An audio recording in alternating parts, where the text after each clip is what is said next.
ये आकाशवाणी रायपुर है। छत्तीसगढ़ी समाचार बुलेटिन के संग किरण वर्मा के जय जोहार। अब सुनाओ आज के प्रमुख समाचार। प्रधानमंत्री नरेंद्र मोदी ह टोक्यो ओलंपिक के भारतीय दल ले देश भर के 75 विद्यालय मन में जाके लइका मन ला कुपोषण करे के बारे में जागरूक करे और खेल मन के बारे में प्रेरित करे के आग्रह करिन। प्रदेश के नवगठित जिला मोहला मानपुर चौकी के मुख्यालय मोहला में और सारंगढ़ बिलाईगढ़ के मुख्यालय सारंगढ़ में होही और राज्य के स्कूली लइका मन बर पढ़ाई खातिर स्थानीय भाषा और बोली में पुस्तक तैयार करके स्कूल भिजवा दे गे हे। देश भर में 18 बछर ले ज्यादा के जम्मो लोगन मन बर सरकारी केंद्र मन में मुफ्त में टीकाकरण अभियान चलाए जाथे। आप मन ले अपील है कि कोविड रोधी टीका जरूर लगवाओ। कोरोना महामारी बर कोनो किस्म के कोताही झन बरतऊ और ये सरल उपाय के पालन कराओ। मास्क लगाओ, 2 गज के सुरक्षित दूरी बनाए रखो, घेरी बेरी साबुन ले हाथ धोवो। लोगन मन ला कोरोना ले जुड़े जानकारी दे और ओखर मार्गदर्शन बर राष्ट्रीय हेल्पलाइन नंबर हवय। छत्तीसगढ़ बर हेल्पलाइन नंबर हवय 104 और 0771 2235 संगे संग राष्ट्रीय हेल्पलाइन नंबर हवय 1075। अब समाचार विस्तार ले। प्रधानमंत्री नरेंद्र मोदी ह टोक्यो ओलंपिक के भारतीय दल ले 15 अगस्त 2023 तक 75 विद्यालय मन में जाए के आग्रह करिन। श्री मोदी ह ओमन ले विद्यार्थी मन के संग 1 घंटा बिताए बर और संगे संग कुपोषण के बारे में जागरूक करे बर और खेल बर प्रेरित करे के आग्रह करिन है। प्रधानमंत्री ह ओलंपिक ले लौटे भारतीय एथलीट मन संग ओखर गोठबात के एक वीडियो साझा करिन। प्रधानमंत्री के संग संवाद के दौरान महिला हॉकी टीम ह ओलंपिक में मैच हारे के बाद फोन करके टीम के हौसला बढ़ाए बर ओखर धन्यवाद करिन। प्रदेश के नवगठित जिला मोहला मानपुर चौकी के मुख्यालय मोहला में और सारंगढ़ बिलाईगढ़ के मुख्यालय सारंगढ़ में होही।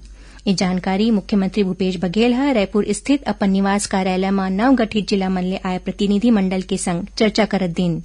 उन्होंने बताइन कि नवा जिला के मुख्यालय में कलेक्टर और पुलिस अधीक्षक के कार्यालय होही। एकर संगे संग मानपुर चौकी और बिलाईगढ़ में घलो कुछ विभाग मन के कार्यालय शुरू होही। ओमन प्रतिनिधि मंडल ला भरोसा दिलाइन कि नवा जिला जल्दी अस्तित्व में आही, जेखर ले लोगन मन ला और बेहतर ढंग ले शासन के योजना मन के लाभ मिल सकी। सुकमा जिला में 2 इनामी समेत 3 झीन माओवादी मन आत्मसमर्पण कर दिन।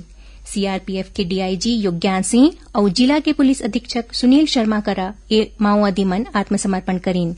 एमाले 2 झीन माओवादी ऊपर 1-1 लाख रुपया के इनाम घोषित रहीस। एमन ऊपर अलग अलग क्षेत्र में आने गतिविधि मन में शामिल रहे के आरोप है। आत्मसमर्पण करने वाला माओवादी मन ला राज्य सरकार के पुनर्वास नीति के तहत प्रोत्साहन राशि देगिस। केंद्रीय इलेक्ट्रॉनिक्स और सूचना प्रौद्योगिकी मंत्री अश्विनी वैष्णव ह काली अमृत महोत्सव श्री शक्ति चुनौती प्रतियोगिता के शुभारंभ करिन। एकर उद्देश्य महिला मन के सुरक्षा और सशक्तिकरण बर महिला उद्यमी मन डहार ले विकसित प्रौद्योगिकी सामान ला बढ़ावा देना है। ये प्रतियोगिता महिला मन के सशक्तिकरण पर आयोजित करे जाथे। स्टार्टअप महिला उद्यमी पुरस्कार समारोह ला वर्चुअली संबोधित करत केंद्रीय मंत्री ह आशा प्रकट करिन कि श्री शक्ति प्रतियोगिता में उद्यमी मन बढ़ चढ़ के हिस्सा लिही। इति आजादी के अमृत महोत्सव के श्रृंखला में भिलाई इस्पात संयंत्र डहार ले मानव संसाधन विकास केंद्र में युवा प्रबंधक मन बर प्रश्नोत्तरी प्रतियोगिता राखे गिस। कार्यक्रम के मुख्य अतिथि संयंत्र के कार्यपालक निदेशक कार्मिक और प्रशासन एसके दुबे रिहिन। ये प्रश्नोत्तरी में अक्षय खेमराज दिवाकर और गिरीश रविन्द्र ठाकुर ह संयुक्त रूप ले पहली स्थान प्राप्त करिन। राज्य के स्कूली लइका मन अब अपन इलाका के स्थानीय भाषा और बोली में पढ़ाई कर सकी।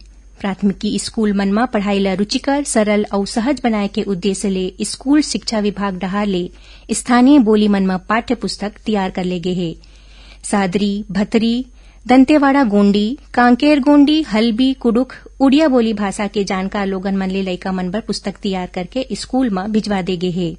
अब पहली ले 5वीं कक्षा तक के लइका मन ला ओमन के इलाका के बोली भाषा में ही पढ़ाई करे चाहिए।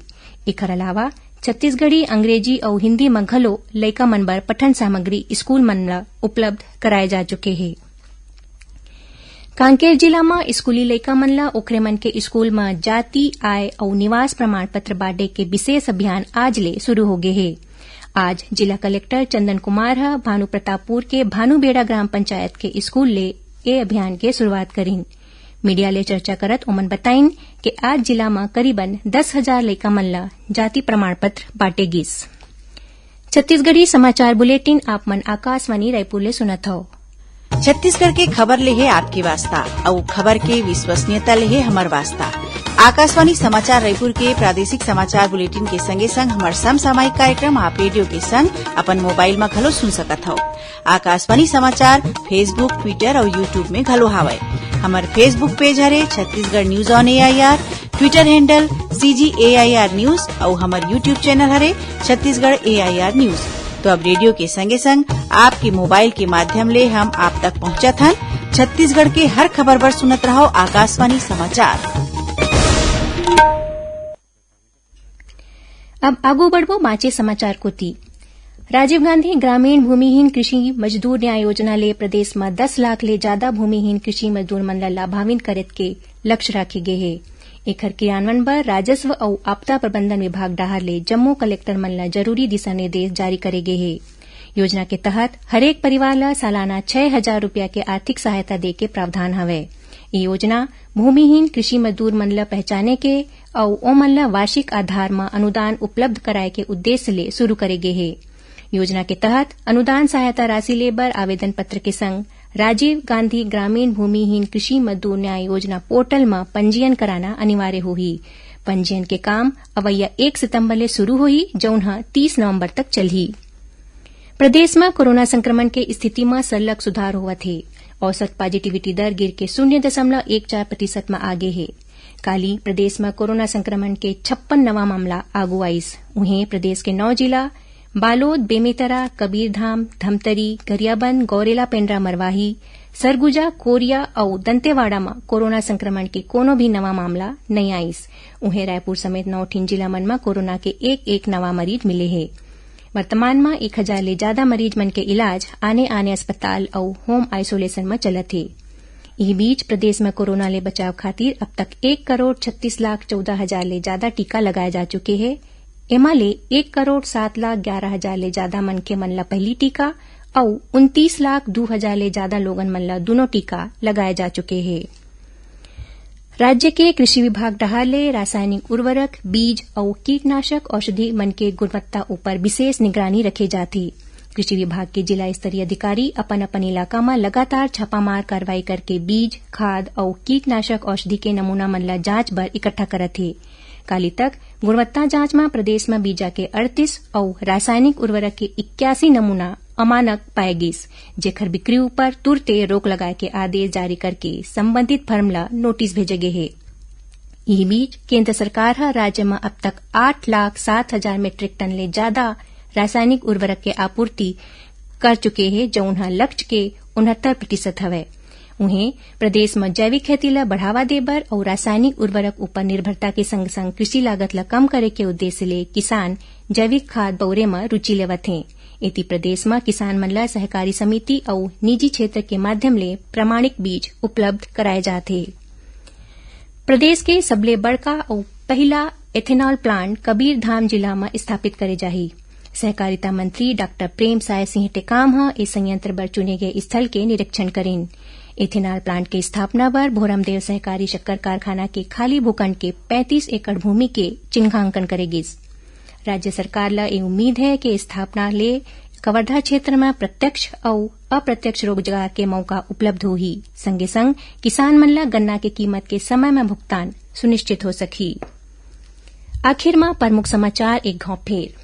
प्रधानमंत्री नरेंद्र मोदी टोक्यो ओलंपिक के भारतीय दल ले देश भर के 75 विद्यालय मन में जाके लइका मन ला कुपोषण के बारे में जागरूक करे और खेल मन के बारे में प्रेरित करे के आग्रह करें। प्रदेश के नवगठित जिला मोहला मानपुर चौकी के मुख्यालय मोहला में और सारंगढ़ बिलाईगढ़ के मुख्यालय सारंगढ़ में होही और राज्य के स्कूली लइका मन बर पढ़ाई खातिर स्थानीय भाषा और बोली में पुस्तक तैयार करके स्कूल भिजवा दे गए है। एकरे संग छत्तीसगढ़ की समाचार बुलेटिन इहें सिरावत है। जय जोहार।